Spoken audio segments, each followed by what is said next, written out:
Mga 2 days na nga akong hindi nakakagala kaya nanlulupaypay na ako dito sa bahay at pakiramdam ko'y mabubulok na ako. Buti na lang bago pa ako tuluyang mabulok dito sa bahay ay niyaya na nga ako ni Kuya Ras na gumala. Ito talaga ang kagandahan kapag may mga kapatid ka na supportive sa iyong mga trip. Isa rin kasi sa dahilan kung bakit hindi ako basta-basta makagala ay dahil hindi kasi ako marunong mag-drive ng motor. Ilang taon naman na kasi ako nag-aaral pero hindi talaga ako matututo. Kung mamamasahin naman ako ay siguradong wala akong ibang mararating kundi sa kanto lang dahil hanggang dun lang ang budget ko. At napag-isip-isip ko rin na kaya siguro hindi ako natututo magmotor ay dahil ang sabi ko kasi sa sarili ko, kapag natuto ako magmotor ay lahat ng kanto ay papasukin ko at lahat ng kalsada ay babaybayin ko. At kapag nagkaroon ako ng lisensya ay lahat ng checkpoint ay dadaanan ko. O ay kaso nga lang, ayun nga, hindi nga ako matututo. Ay gawa ng pag ako'y tinuturuan ay di ako'y sigaw ng sigaw laang kasi. Tapos kada kakambyo ay matigil muna. Ay paano yun matututo? At ito na nga ang aming destinasyon ngayon. Dito pala kami nagpunta sa Bakawan, sa Buhay na Tubig. O ay alam nyo kung bakit dini kami nagpunta. Dini kasi ay libre. O doon kasi sa mga resorts ay may mga bayad syempre, tapos sobrang dami pang tao. O ay dini payapa na tapos libre pa o white sand pa. Abaw, talaga namang sobrang ganda. Alam nyo naman ako, gusto ko ay mga libre laang at wala naman akong karapatang gumastos dahil marami akong bayarin doon sa school. O kaya dito lang muna ako sa mga libre habang hindi pa ako nakakabili ng sarili kong dagat. Actually, malapit na nga akong makabili. Pera na lang talaga ang kulang.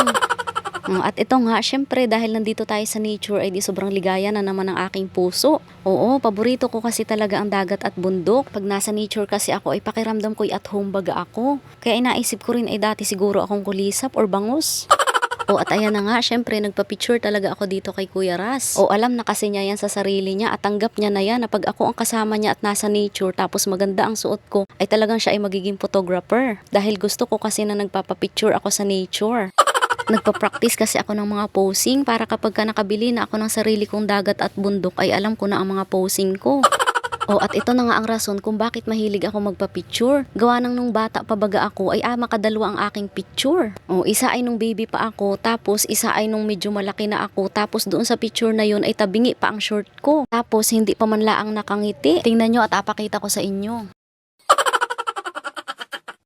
O kaya naman ngayon kapag ako'y nagpapapicture ay lagi talaga akong nakangiti. O at yung pagpipicture nga, ayun na nga yung parang pag-heal ko sa aking inner child. O at yung paggala din kasi ay parang pag-heal ko rin yan sa aking inner child. Gawa ng alam nyo naman nung unang panahon, hindi man tayo basta-basta makapangapit bahay. Dahil kailangan bago maglaog, ay kailangan ay nakapaglinis muna at nagawa muna lahat ng gawain sa bahay. Para magkaroon ka ng karapatan na lumaog. At rin na nga, pauwi na kami nito, hindi pala kami naligo. Dahil hapon na ito ay medyo malayo kasi ito ay di kami baka agabihin. O balik tayo dini sa ating inner child.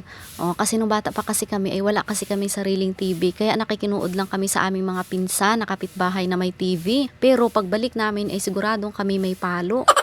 O, kaya ngayon na lumaki na ako ay hindi na ako nangangapit bahay. Dahil ang gusto ko na ngayon ay yung malayo ang gala. Like sa ibang barangay, sa ibang bayan, sa ibang bansa, o at kahit sa ibang mundo basta mahil lang ang aking inner child.